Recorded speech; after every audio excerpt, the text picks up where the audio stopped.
expressões do saudoso irmão Teócrito. O timbre paternal, singelo do amigo distante que não nos esquecia. E as lágrimas rolaram de seus olhos, enquanto uma profunda saudade comovia seus corações. No dia seguinte, Camilo e seus companheiros decidiram visitar hospitais na terra. Logo pela manhã, no saguão de uma casa de saúde... Quantos somos ao todo? 30, Belarmino. Sugiro dividir-nos em 3 grupos diferentes.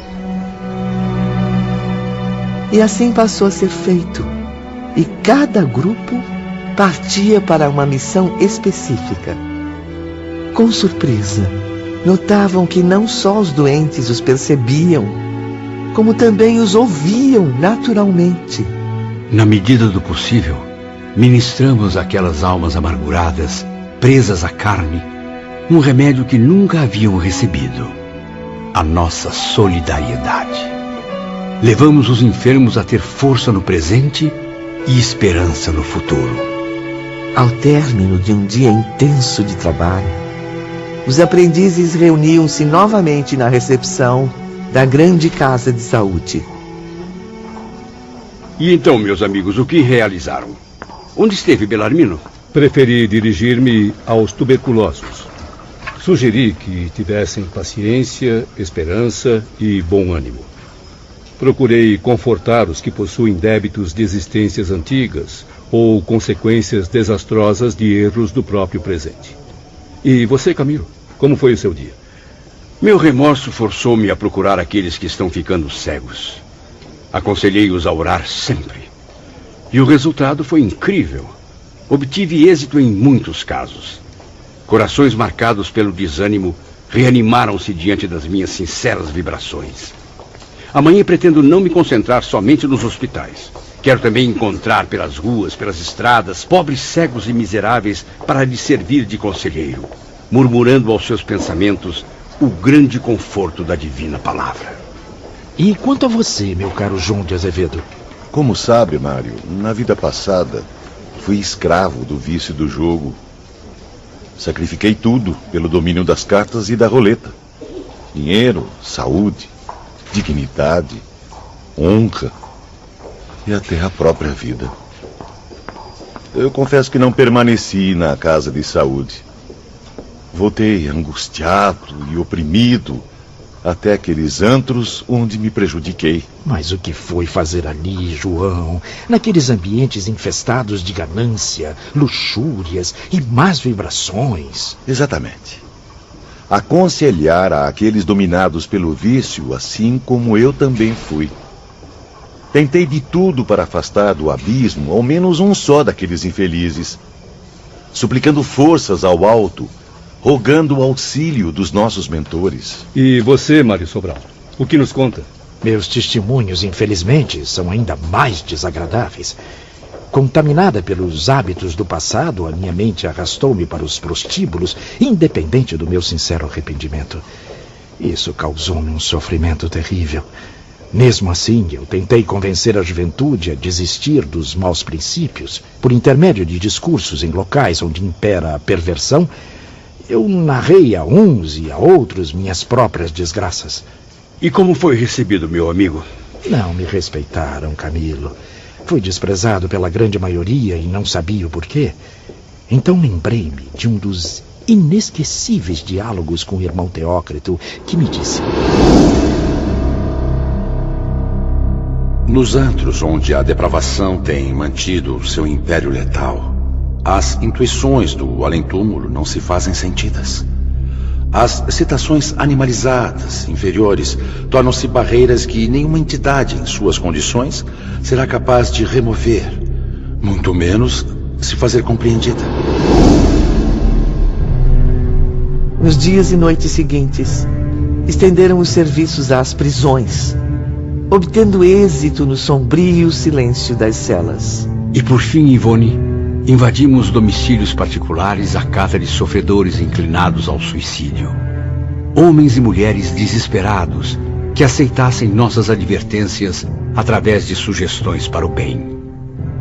Havia casos em que os aprendizes tinham a seu alcance somente um recurso: sugerir a ideia da oração e da fé nos poderes supremos. Induzir aquelas criaturas, geralmente mulheres, a se devotarem amplamente à crença que possuíam. No entanto, os aprendizes sofriam, porque o serviço era árduo. Uma tarefa intensa demais para penitentes, cujo único mérito estava na sinceridade com que agiam, na boa vontade para o trabalho reparador. Foi assim que viajaram pelo interior do Brasil, procurando, quanto possível, prevenir-se contra aquela triste tendência observada por seus guias e instrutores. Por falar neles, vamos acompanhar agora o diálogo entre os doutores de Canalejas e Ramiro de Guzmán, num dos abrigos do mundo invisível. A situação é grave. Muitos brasileiros apresentam este impulso, Roberto. Os casos de suicídio no Brasil geram mesmo estatísticas preocupantes, meu pai. Admiro o trabalho que Camilo Botelho e seus companheiros estão realizando. O irmão Teócrito acaba de enviar uma mensagem parabenizando-os. Carlos e Roberto, têm alguma notícia sobre o paradeiro dos aprendizes neste momento? Sim, Ramiro. Estão agora no Nordeste brasileiro, bem no meio da severa caatinga. Rendem homenagens ao sertanejo heróico que, em lutas incessantes contra a eterna seca, não descrê jamais nem do seu Deus, nem do futuro. Povo esperançoso, sempre na expectativa de dias melhores, de uma pátria compensadora que, na verdade, só os encontrará no seio da imortalidade. E o que está previsto para os próximos dias? Permanecerão ainda um bom tempo no Brasil, participarão de diferentes peregrinações, nas quais receberão grandes aprendizados. O que iluminará suas mentes com novos e férteis conceitos filosóficos. Soube que o irmão Teócrito providenciou a eles encontros com espíritos elevadíssimos. Exatamente, Ramiro. Representantes da direção espiritual das terras brasileiras, a exemplo do Dr. Bezerra de Menezes e o brilhante poeta Bittencourt Sampaio. Ambos oferecerão aos aprendizes exemplos comoventes, notáveis, colhidos do cotidiano de muitos brasileiros. Bem conheço esses exemplos, meus caros. E se também conheço os pupilos do nosso instituto, certamente irão chorar de compaixão e arrependimento, pois examinarão situações e sofrimentos impressionantes. Desgraças infinitamente superiores às que os levaram a cometer o ato covarde do suicídio. É fato, meus amigos. Nordestinos, amazônicos e mesmo nativos do centro do país suportam tudo com coragem, até mesmo a indiferença de seus compatriotas mais felizes, com o pensamento vigoroso daquele que sabe crer, que sabe esperar. Passaram-se algumas semanas. Tempo de muitas descobertas e eternas lições.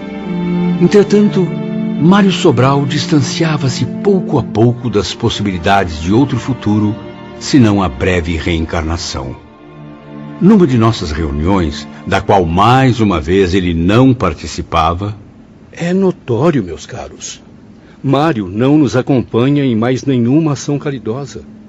Falta frequentemente às expedições de visita aos sofredores, esquecendo-se dos deveres sagrados que deve cumprir para a própria reabilitação. O contato com a sociedade terrena o envolveu novamente com as antigas paixões mundanas.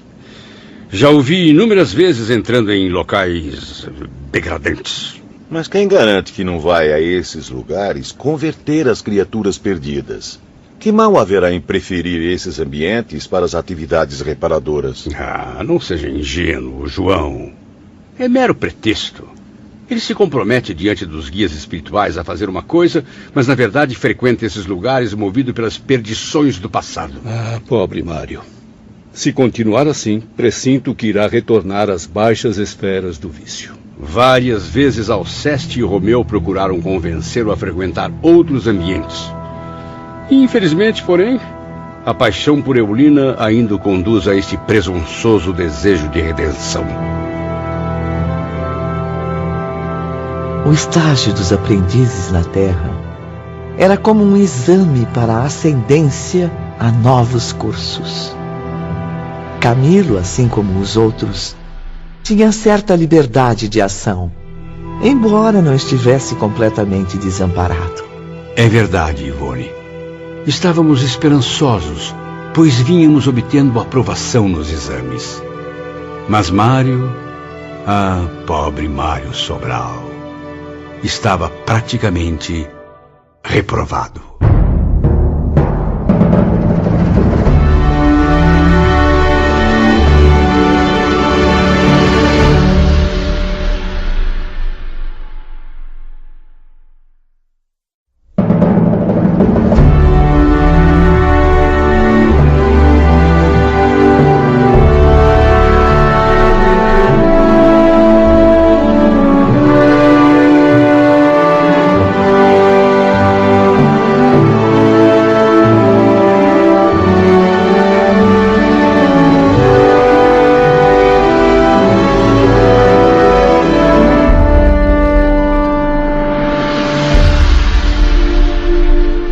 Meses depois, os aprendizes regressavam ao Instituto Maria de Nazaré no mundo espiritual. Ali, foram novamente hospedados no pavilhão anexo ao hospital. Estou ansioso para ouvir o irmão Teócrito. Eu também, meu caro Belarmino. Eu quero saber a opinião dele sobre como nos saímos na expedição à Terra. Isso é o que mais me preocupa, João. O que a direção-geral decidirá sobre nosso futuro? Para onde iremos? O que será de nós quando estivermos longe de Teócrito, de Roberto, enfim, desta elite tão acolhedora? Será que reencarnaremos imediatamente no caso de não termos conseguido méritos para um estágio mais longo nesta colônia?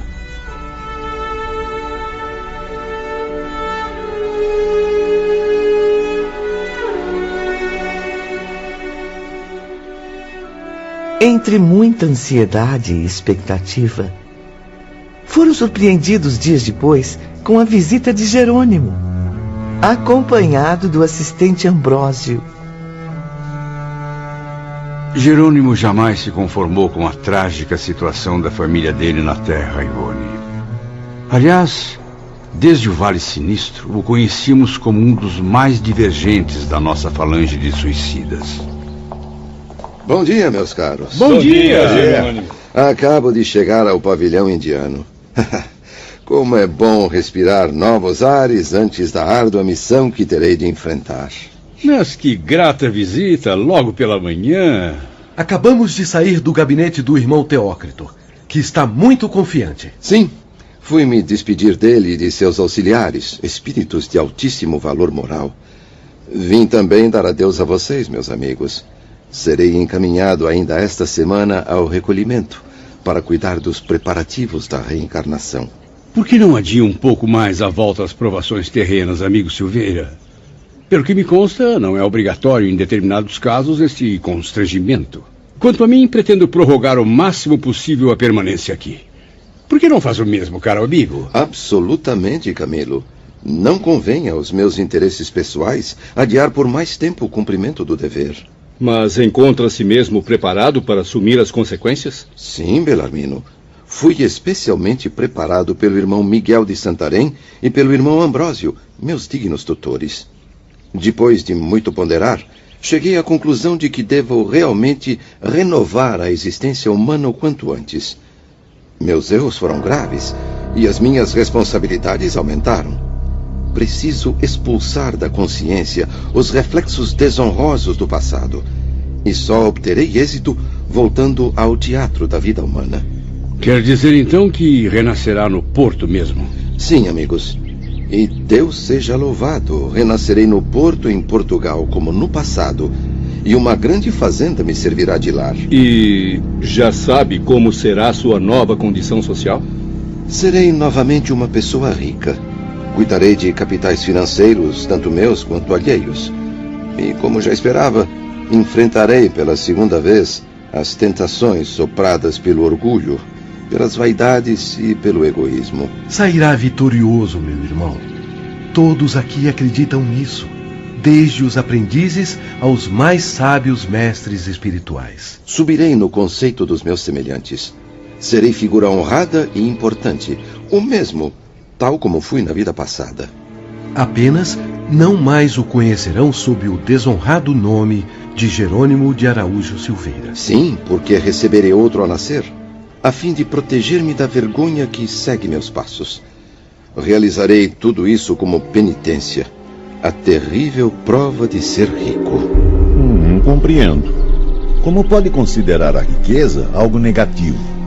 Meu caro João, em alguns casos, a riqueza é bem mais arriscada e temível do que a miséria. Mais difícil de conceder méritos ao seu infeliz possuidor.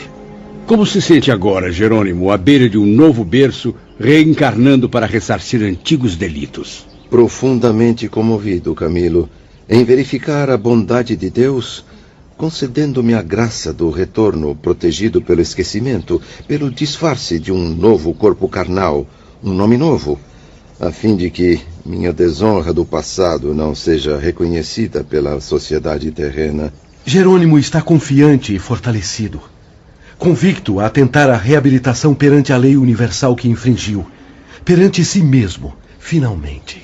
Ambrósio está certo, pois, como todos vocês sabem, amigos, a desonra envergonha-me ainda, como no dia nefasto em que me entreguei ao suicídio, no intuito de livrar-me dela. Estou impressionado com a sua argumentação, Jerônimo. Fico muito satisfeito em verificar que não foram inúteis os esforços do irmão Santarém e do irmão Ambrósio. Sim, percebo que passou por sérias mudanças. Um efeito milagroso alterou seu modo de pensar. Porém, em que família renascerá, ó Silveira? Boa pergunta, Camilo. Quem sabe não reconheço algum futuro parente de Jerônimo. Ainda me recordo de várias famílias ricas. Ainda que eu soubesse, não poderia revelar, meu caro Sr. Botelho. Esta informação encontra-se no Santuário de Sigilos Indevassáveis, meus amigos. A lei divina não permite quaisquer revelações que possam perturbar o andamento da evolução a realizar-se. Os reencarnantes saberão quando muito apenas o local onde renascerão, até que se internem no recolhimento, onde então tudo será revelado detalhadamente. Estranho. Assisti a uma conversa entre dois reencarnantes do manicômio com seus futuros pais. E tenho ouvido dizer que muitos detalhes poderão ser fornecidos até mesmo aos homens. Também me lembro. Serão permitidas certas revelações, inclusive a leigos como os senhores. Porém, somente para esclarecimentos que produzam efeitos edificantes. E também como prêmio à sinceridade das intenções e à devoção ao trabalho. E quanto às revelações a que os homens terão acesso? Aos homens, principalmente, têm sido concedidos muitos esclarecimentos. Seja para lhes servir de incentivo ao progresso, ou mesmo de conforto durante suas provações. Para a satisfação de mera curiosidade, porém, quer seja entre nós ou entre os humanos, nada será concedido de positivo. Referem-se ao que ocorreu no posto de emergência, não? Exatamente, Ambrósio. Na expedição que realizamos no Departamento de Reencarnação. Mas quem são aquelas personagens? Seus nomes? Suas residências? Uma ilha existente sob bandeira portuguesa apenas. Certa localidade do imenso Nordeste brasileiro. Convenhamos, meu amigo, que o sacrossanto segredo não foi revelado. Tem mesmo confiança na vitória da reabilitação, Jerônimo? Sinceramente tenho, meu caro professor.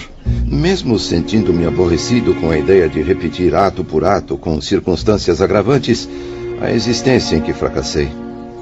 Creio estar preparado para tanto, porque, se não estiver, deixarei de receber permissão de meus mentores para prosseguir na reabilitação. Difícil será compreender que desgracei minha própria família e lancei também na miséria outros pais de lares decentes. Além disso, será preciso recordar que lesei a pátria vergonhosamente.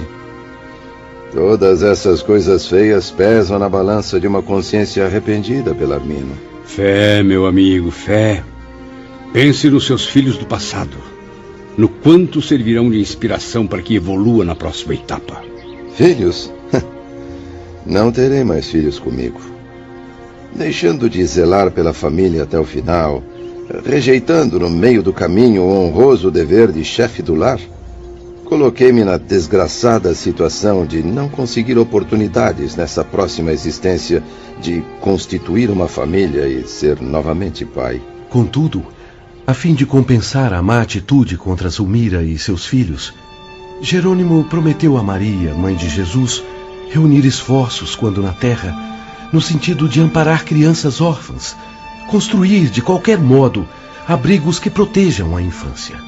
Exatamente. Pretendo zelar pelos pobrezinhos como se fossem filhos gerados por mim. Será o meu ideal na existência reparadora. Deus queira que construa os abrigos para as crianças antes que a ruína financeira destrua suas possibilidades futuras, amigo Jerônimo. Deus queira, amigo. Porque antes ou depois da ruína financeira que me aguarda novamente, hei de tornar-me arrimo de muitos órfãos, seja à custa de qualquer sacrifício. No momento, o nosso penitente carrega as melhores intenções, porém, a vitória dependerá de sua força de vontade. Não está sendo pessimista demais, meu jovem Ambrósio? Cauteloso, irmão Camilo, apenas isso. Geralmente o espírito reencarnado deixa-se levar pelas armadilhas terrenas, esquecendo compromissos de honra assumidos na espiritualidade. Mas, se a vontade de vencer for superior às influências nocivas do mundo material, será bem certo que seus mentores invisíveis o iluminarão com inspirações sadias. Serei eu, então, o pessimista?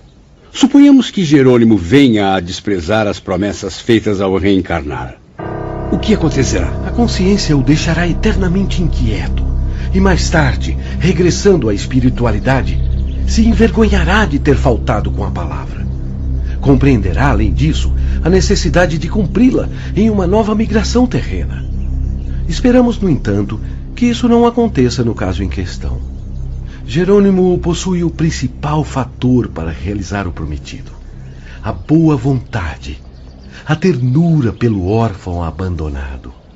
Tem alguma notícia da sua Margaridinha? Permanecerá para sempre no Brasil? E Albino? Continua na prisão? Sua Majestade interessou-se por ele realmente? Ah, sim. Estava mesmo para contar aos amigos as boas novas. Nunca mais pude visitá-los, como sabem. No entanto, estou seguramente informado de que Margaridinha, chegando ao Brasil, casou-se com um compatriota, homem honesto e de bom caráter. Ah, louvado seja Deus. Louvado seja, meus amigos. Que bem faz a minha alma dar essa notícia. Quanto ao Albino, é comerciante, embora modesto, em Lourenço Marques, na África. Corresponde-se frequentemente com aquele médium amigo de vocês. Fernando? Sim, Fernando, que o tem aconselhado honradamente, que empregou todos os esforços para favorecer-lhe meios honestos de viver. Além de ensinar a Albino a ciência dos espíritos, da qual tornou-se adepto fiel. E meu saudoso filho casou-se também há pouco mais de um ano com uma bonita morena portuguesa africana. E agora é pai de 2 lindas gêmeas recém-nascidas. Você os vê, Jerônimo? Costuma visitá-los? Sim, amigo Botelho. Vejo-os através dos aparelhos do irmão Santarém. É como se os visse bem de perto e falasse com eles.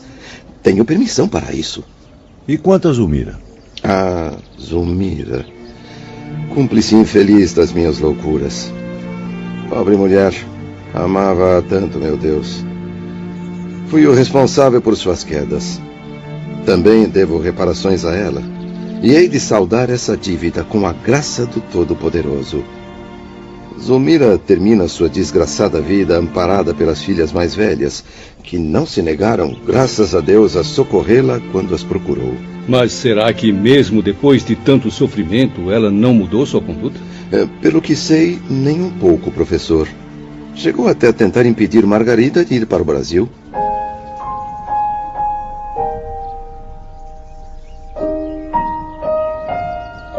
Dois dias depois, Roberto de Canalejas voltava a visitar os espíritos aprendizes, levando-lhes um convite.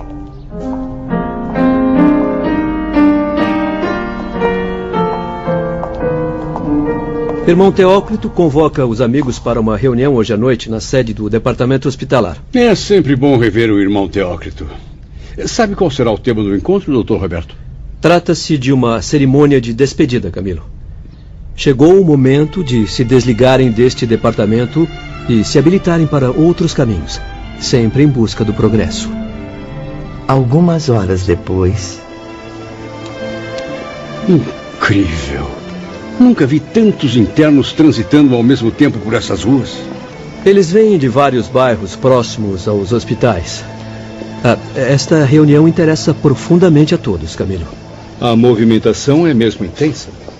Mas creio que a maioria dos internos pertence ao departamento hospitalar. Estou certo, Dr. Roberto? Sim, professor Bellarmino.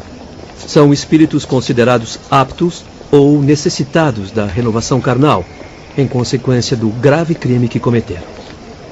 Venham, o irmão Teócrito já nos aguarda. Ao ingressarem na sede do departamento, onde Teócrito mantinha os gabinetes de direção, foram surpreendidos pela majestosa arquitetura do edifício. Assim como nos demais, imperava o estilo português clássico, de grande beleza e sobriedade de linhas. Ao chegarmos, fomos gentilmente encaminhados a uma grande sala de assembleia, onde as tribunas dos palestrantes seriam ocupadas pelo grande público, isto é, por nós, os tutelados. Ao nível da sala, ficariam os diretores, como num anfiteatro. O tom branco azulado destacava-se na luz que invadiu o ambiente, como se sua fonte viesse de fora do edifício. Pouco a pouco, o recinto foi ficando cheio. Os lugares reservados às sessões eram rigorosamente separados por linhas divisórias. As arquibancadas funcionavam como grandes camarotes destinados a classes sociais diferentes. Ali, porém, a segregação era mais justa, ou seja, as diferenças eram de ordem moral e vibratória. Os grupos que enchiam cada camarote harmonizavam-se satisfatoriamente, apresentando grau idêntico na escala das responsabilidades, dos méritos e deméritos. Os responsáveis pelos vários setores do departamento mantinham-se ao lado de Teócrito na tribuna de honra. Assistentes e vigilantes, por sua vez, acompanhavam os internos nas arquibancadas. Creio que o evento seja realmente importantíssimo. Já repararam nas presenças ao redor do irmão Teócrito? Padre Anselmo, educador da falange de suicidas obsessores aprisionados na torre. Irmão Miguel de Santarém, o abnegado conselheiro do isolamento. Irmão João, guia paciente e caridoso da triste falange do manicômio. E, é claro, Romeu e Alceste, com toda a qualidade de assistentes do irmão Teócrito. Já notaram quem está à direita, bem ali ao longe? Jerônimo, nosso companheiro. Parece-me tão cabisbaixo, pensativo. Como se chama mesmo aquele ao lado de Jerônimo? Agenor Penhalva, o obsessor convertido sob cuidados de Padre Anselmo e de Olivier Guzmán. Reparem como está inquieto, mal consegue permanecer sentado. Pobre espírito. Vejam como está ansioso.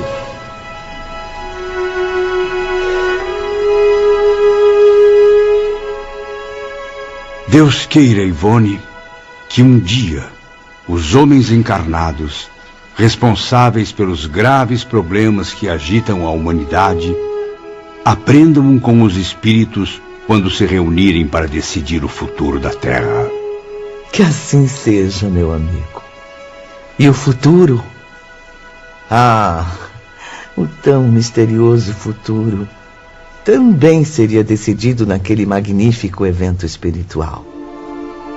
Ali se resolveriam destinos de centenas de criaturas que deveriam se recuperar do erro a fim de seguir o caminho da luz. Momentos depois, Teócrito levantava-se, deixando irradiar do semblante fino, quase translúcido, um sorriso amável para seus auxiliares. Depois de um aceno carinhoso, O sábio diretor dirigiu-se aos aprendizes. Sua voz, porém, com as vibrações do seu pensamento, chegava doce e murmurante ao entendimento de Camilo e seus companheiros, quase de forma confidencial. No entanto, a grande plateia ouvia-o nitidamente sem que uma só palavra se perdesse. Nossos amigos da Espanha afirmaram mais tarde que o orador falou naquela noite em espanhol, o que muito os comoveu.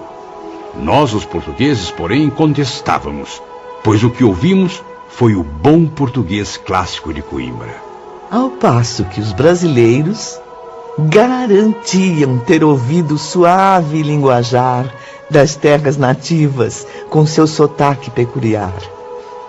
A verdade é que, mesmo entre os desencarnados, somente espíritos muito elevados, como Teócrito, poderão produzir semelhante fenômeno telepático. Saudações, caros irmãos em Jesus Cristo. E é em nome dele que desejamos a todos a gloriosa conquista da paz. Não desconhecem, meus amigos, o motivo desta reunião. É o seu futuro que aqui se delineia. O destino que aguarda a todos, desde o dia em que os portões desta colônia correcional se abriram para vocês. Têm vivido entre as alternativas de um hospital-presídio. Fizemos isso em seu próprio benefício, para que suas desgraças não se aprofundassem. Na verdade, não foram vocês que vieram a nós. Foi a caridade do Mestre Nazareno que partiu à sua procura, ansioso por recuperar seu rebanho. Romeu e Alceste também gostariam de dizer algumas palavras aos irmãos. Boa noite, caros aprendizes de Maria de Nazaré. Boa noite. Estamos aqui para comunicar a todos que a partir deste momento, os mesmos portões que se fecharam sobre vocês abrem-se agora, permitindo a sua liberdade. Sim, são livres da tutela do departamento hospitalar, meus irmãos. Tudo o que a estes hospitais e a estes presídios competia tentar em seu benefício foi realizado. De agora em diante, novas tentativas se impõem no seu trajeto. Novas condições de vida exigirão grandes esforços de sua parte. Não desanimem, pois já compreenderam que jamais hão de morrer. Jamais conseguirão desaparecer da frente de vocês mesmos, ou da frente da criação, ou do universo. Porque são criaturas emanadas do fluido eterno da mente divina. Em vocês reside a vida eterna. Para que então revoltar-se contra a sua origem divina? Por que se inferiorizar na desobediência às leis da criação, se no seu cumprimento é que encontrarão a verdadeira honra, assim como a felicidade, a alegria, a paz, a glória imortal? Para que serviu o suicídio? Apenas para demonstrar a vocês mesmos o grau da inferioridade, da ignorância com que lidavam. Que aprendam com a amarga lição da experiência, meus amigos. Que as lágrimas derramadas se perpetuem. Que permaneçam nas suas consciências como advertência para os dias futuros. Com a sua liberdade garantida por lei, têm agora o direito de, por si mesmos e sob sua responsabilidade, tratar dos interesses próprios, dirigindo com o seu próprio raciocínio as provações do destino. Sim, são livres para decidir. Receberam instruções convenientes que permitem a todos o critério da escolha. Querem retornar à Terra imediatamente, tomando um novo corpo carnal? Concluíram que o retorno é indispensável à cura definitiva dos complexos que atormentam suas almas? Têm liberdade para fazê-lo, uma vez que estão preparados para tanto. Preferem ficar e cooperar conosco durante algum tempo, adiando a época do inevitável retorno, seja aprendendo a trabalhar nas nossas equipes espirituais, seja desenvolvendo a catequese e as falanges obsessoras, ou no auxílio aos nossos hospitais? Têm autorização para escolher. Nosso campo de ação é intenso e muito vasto, E bem recebido será o voluntário que, submetendo-se aos nossos princípios, quiser colaborar para o engrandecimento do bem e da justiça. Vejam Joel, a quem tanto estimam. Entrou para o Instituto em condições semelhantes às suas. O amor de Jesus converteu-o para o bem. E apesar de tudo que ainda terá de viver na terra, resultante do crime cometido, quanto amor aos seus irmãos sofredores ele sabe oferecer. Quantos gestos nobres distribui aos internos. Por acaso desejam ficar aqui, sem nada tentar em benefício próprio, perambulando de departamento em departamento, observando fatos, presos a um inútil círculo vicioso? Ou nos planos inferiores, arriscando-se a perigosas tentações, inativos, ociosos, sem praticar o bem, mesmo incapazes da prática do mal, uma vez que não são maus. Com todas as forças da nossa alma, aconselhamos aos amigos que não procedam assim. Por outro lado, desejarão prolongar a permanência no Instituto, a fim de se aprofundarem nos conhecimentos superiores da vida? Sejam bem-vindos, meus caros, e aprendam com Jesus, o mestre dos mestres, os princípios que têm faltado a vocês. Muitos aqui presentes se encontram habilitados para esse curso preparatório. Para outros, porém, o momento ainda não chegou. Desculpe-me, venerável irmão Teócrito, mas como saberemos quem está ou não habilitado? Se o meu momento chegou, quem irá me dizer? Da mesma maneira, e se ainda não estiver pronto para receber tamanhos ensinamentos? Camilo, Belarmino, meus queridos irmãos, suas consciências revelarão o caminho a seguir. Não há necessidade de citarmos nomes. Mesmo aos habilitados, no entanto, nada obrigará à aceitação do convite. Aceitarão se o quiserem, por livre e espontânea vontade. Ah, sim, entendi. Concederemos a todos um prazo. Embora estejam esclarecidos para decidir por si mesmos, convém sermos cautelosos. Receberão ainda algum tempo para meditação. E quanto tempo teremos, nobre irmão? 30 dias. Não mais do que isso. 1 mês para refletirem sobre as escolhas que definirão os seus destinos.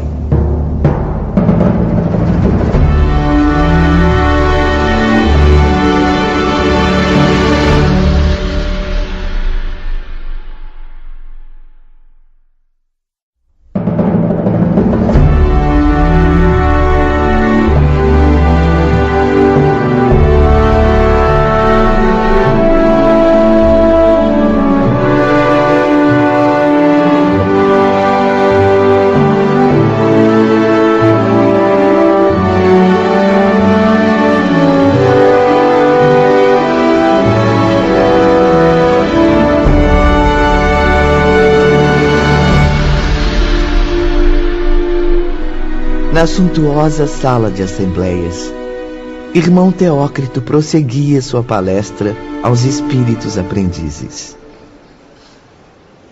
Durante esse prazo, serão atendidos diariamente na sede do departamento, caso desejem outras informações. Além disso, serão convidados às reuniões neste mesmo local, nas quais trataremos de tudo o que, de modo geral, possa esclarecer, instruir e reanimar a todos para o futuro. Esgotado, porém, o prazo concedido de 30 dias, deverão informar à diretoria as resoluções tomadas, prontificando-se ela a encaminhar então os amigos para o destino que escolheram. Dali nos retiramos naquela noite memorável, reconfortados, fortalecidos por uma bendita esperança. E ali voltamos ainda muitas vezes para ouvir os conceitos de Teócrito, Romeu e Alceste. Um mês depois, grande movimentação ocorria no departamento hospitalar e na torre. Turmas de exilados cruzavam as alamedas cobertas de neve dos parques, dirigindo-se à sede do departamento, acompanhadas de seus mentores espirituais. Em frente ao grande edifício, Camilo reunia-se com outros internos. E então, Agenor, já tomou sua decisão? Assim como vários outros prisioneiros da torre, Semeei desordem, lágrimas, desgraças incontáveis. Levei tristeza a muita gente, seja como homem encarnado ou como espírito inferior. Assim, eu não vejo outra saída a não ser optar pela reencarnação imediata. E quanto a vocês, meus caros Jerônimo e Mário? Também escolhi o retorno imediato. Sinto tanto remorso e angústia que não me vejo capaz de pensar em outra opção. Eu tenho urgência de reparação, Camilo. Somente a volta às experiências terrenas me trarão esperança. Alguns espíritos optaram pelo estágio na vigilância, em que poderiam aprender algo para se fortalecer um pouco mais, pois temiam ainda o contato com a carne, desconfiados das próprias fraquezas. Momentos depois, Belarmino, João de Azevedo, eu e alguns poucos que se afinavam conosco, atraídos pelos magníficos ensinamentos do irmão Teócrito, nos apresentamos em seu gabinete. Venerável diretor, caso sejamos merecedores de tamanha graça, mesmo com os deméritos que recaem sobre nossas consciências, nós preferimos continuar aqui. Somente as lições que temos recebido já nos deixam entusiasmados. Sejam bem-vindos, amigos. Amanhã mesmo poderão seguir seu novo destino. Para que esperar mais? Graças a Deus. Será novamente uma honra receber diretamente do senhor ensinamentos tão proveitosos. Não continuarão mais sob minha dependência, meus filhos. Minha missão com vocês foi concluída. Serão encaminhados para frente sob os cuidados de novos mentores. Mas que pena. Estaremos unidos, no entanto, para sempre, pela afeição que se estabeleceu entre nossos espíritos.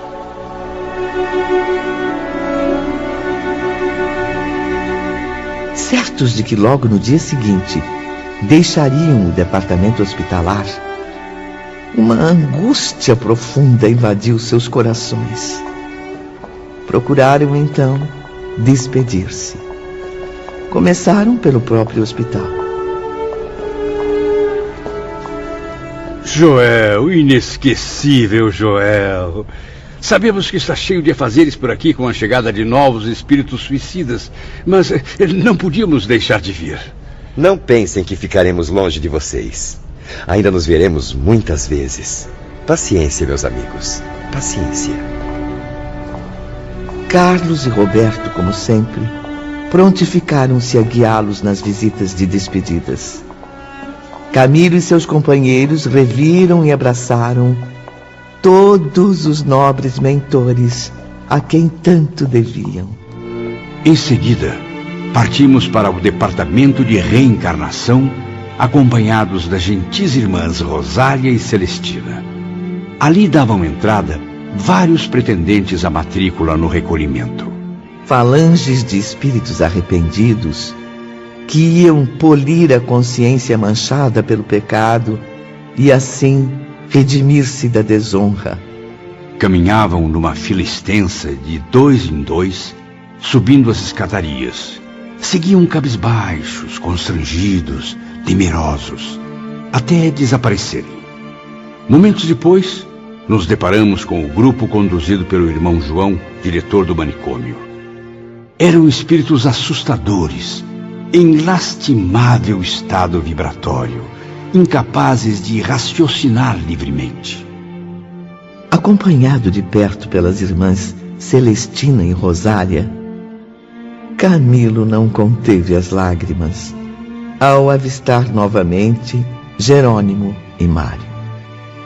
Primeiro, abatido, curvava a cabeça sobre o peito, sem perceber a presença dos amigos. O segundo, porém, sorridente, trazia os cabelos desalinhados, como na primeira vez que o viram, o peito corajoso, erguido, como um desafio às lutas futuras. Ao nos avistar, acenou amigavelmente, num adeus que parecia o último, enquanto um horror indescritível oprimia nossas almas. Mário acenava com 2 miseráveis tocos de braço, onde não existiam mãos, embora elas lá estivessem, destacadas, encravadas em seu próprio pescoço. Era como se recordasse a morte violenta pelo estrangulamento, a mesma dada por ele à infeliz Eulina na encarnação passada. Este certamente vencerá, cara Rosália. Sim, irmã Celestina. Sua própria migração terrena será calvário áspero, próprio das almas corajosas que se arrependem. E do berço ao túmulo apenas lágrimas conhecerá. Viverá sem esperanças nem compensações, mutilado, enfermo, humilhado, ridicularizado, traído pela própria mãe. Maria Santíssima! Pela própria mãe? Por quê? Sua mãe será uma pobre meretriz. O rejeitará.